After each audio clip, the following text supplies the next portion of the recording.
Good morning. Today I'm here to show you how to do some paper weaving. And what paper weaving is kind of what it sounds like. You take strips of paper, fold them, connect them together by cutting slits, and then you can make these really interesting patterns. Here's the one I'm going to show you today. But you can also make a pattern like this by folding and attaching slightly differently. Anyway, let's get started by talking about the materials you'll need. I'm using 4 strips of 2-inch by 12-inch paper, and this stuff was actually nicely pre-cut for me, so that makes it very easy to get started. I'm also going to be using a clear ruler. Makes it so easy to measure with a clear ruler. I'll be using an X-Acto knife to cut some slits, a bone folder, which is optional to smooth out the folds, and a piercing tool to poke holes, and I'll show you why this is important later. Alright, so let's start by folding.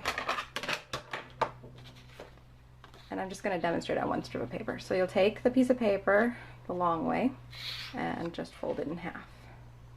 Careful to line up the edge of the paper. Give it a crease, and then if you want, like I said, it's optional, you can crease it with your bone folder. Then, leaving that folded, take the front edge and fold back to the center. And this will actually give us the exact fold pattern that we want for this paper weaving project. Give it a crease, and then I just flip it over and fold back this other open end and crease it. Okay. Now, if you open this up, you have a W shape. So you need to make 3 of these.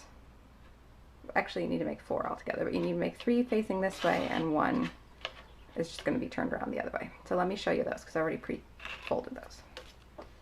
So we have, and I've already pre-cut them too, but I will show you that as well. So you have 1, 2, 3 that are going to go this way. And I find that it helps to sort of set them up the way that the end weaving is going to go. And then we have a 4th one that's going to go on top this way. Now, to weave them together, what you have to do is cut slits in the paper. And you have to cut the slits halfway up the height of the paper, or halfway down from the top. And let me just quickly show you. I've got a nice little paper that summarizes everything. So I'm going to fold this down first. We've got the light green here, and we're going to cut a slit from the top halfway down at 3/4 of an inch. We've got the second one here where you cut a slit down the middle, so 1 inch down and 1.5 inches in. And you've got the third one, which has a slit cut at 3/4 of an inch from the right edge and down 1 inch. And you'll notice that all of these say fold, open, so I've got them all oriented the same way. And what that means is you want the folded side of the paper on the left, and you want these open, the open parts of the W on your right when you're cutting. Okay, that's very important. Make sure that you're cutting with it oriented correctly. And then the 4th one gets cut in all 3 places. 3/4 of an inch, 1.5 inches, and 2 3/4, but from the bottom up. Okay, so the fold is still over here on the left, but we're cutting from the bottom up to make those slits. And you'll notice these dots that I've put on the diagram.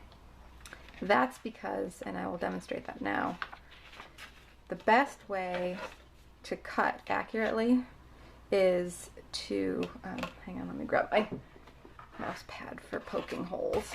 I find that a soft pad is nice for poking holes. So you're going to, and let's say this is piece number 4, so it's the one that gets all 3 holes poked in it. So I lay out my ruler so it's at the 1 inch mark. So this is 1 inch up, so that's half of the height of the piece. And then I'm going to take my needle tool, and I need to poke a hole at 3/4 of an inch. And see, this is why this is so nice to have this ruler, because I don't have to pre-measure. So 3/4 of an inch is here, 1.5 inches here, and just give it a little poke. It doesn't need to be a huge hole. And then 2 1/4 inches. Okay. And then once you have these 3 holes, I don't know if you can see that. once you have the 3 holes, the nice thing is, I'm going to remove the mouse pad because I need to cut. When you go to cut with your X-Acto knife, just get that set up. And this time all you really need to do is make sure that the edge of the ruler is straight along the edge of the paper. Let me move this up just a little bit.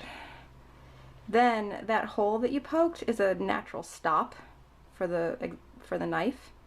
The blade won't want to slip up higher, and you really want these cuts to be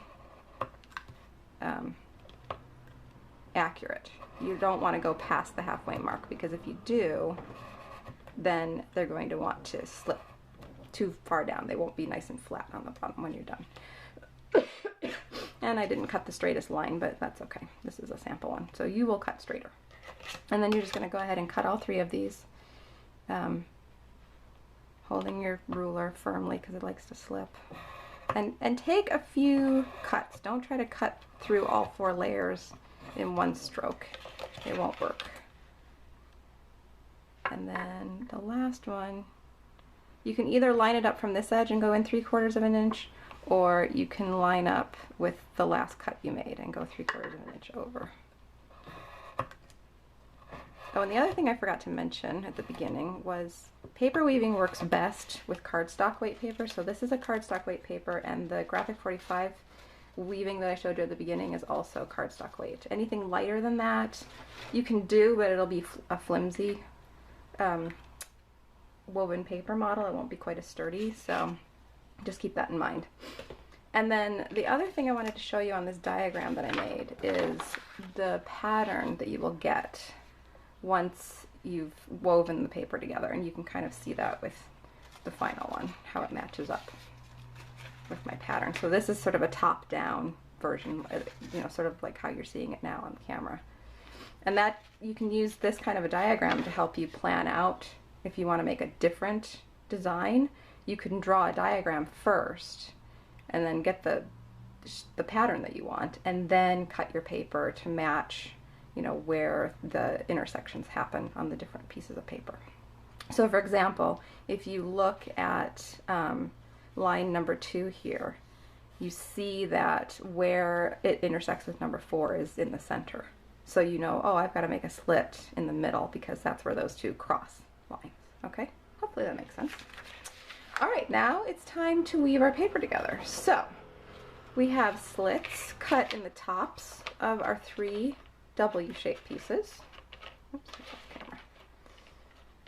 So we have slits cut in the tops of all 3 of these, and we have slits cut in the bottom of our, this is what I call the locking piece, because it's the piece that goes in the opposite direction and that holds everything else together the whole time.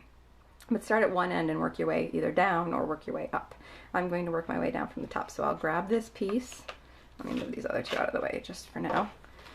And what we're going to be doing is the slit we cut at the beginning on this is going to lock in with the slit we cut here. So you'll notice it's going to make like a diamond shape. So just get that pretty close, and don't put it all the way down yet, because what you really want to do is get both sides sort of started before you move on, and try to get it lined up. And then I like to turn the model sideways and just fiddle a little, and then once they're starting to go, you can put it back this way and just gently push down. And then I always like to close it up when I'm done with one, because it gets everything back lined up the way it should be. Okay, so that's one of them.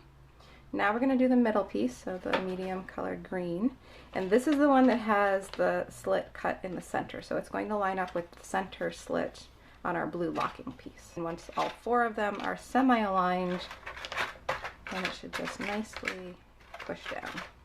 Again, be gentle though. Even though it's cardstock and it's pretty sturdy paper, it can tear. So press it together to line everything back up, and it already looks really interesting. And you know, this could be a pattern that you want to do instead of the pattern that I'm showing you. You don't have to do the full 3 pieces going the other way.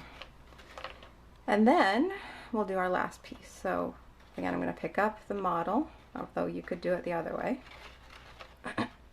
Okay, they're all started, and now I can just gently press down. The middle one's a little hard to do. Sometimes it's actually a little easier to push them together once you've started to press the model flat. Oops. It's being a little bit difficult.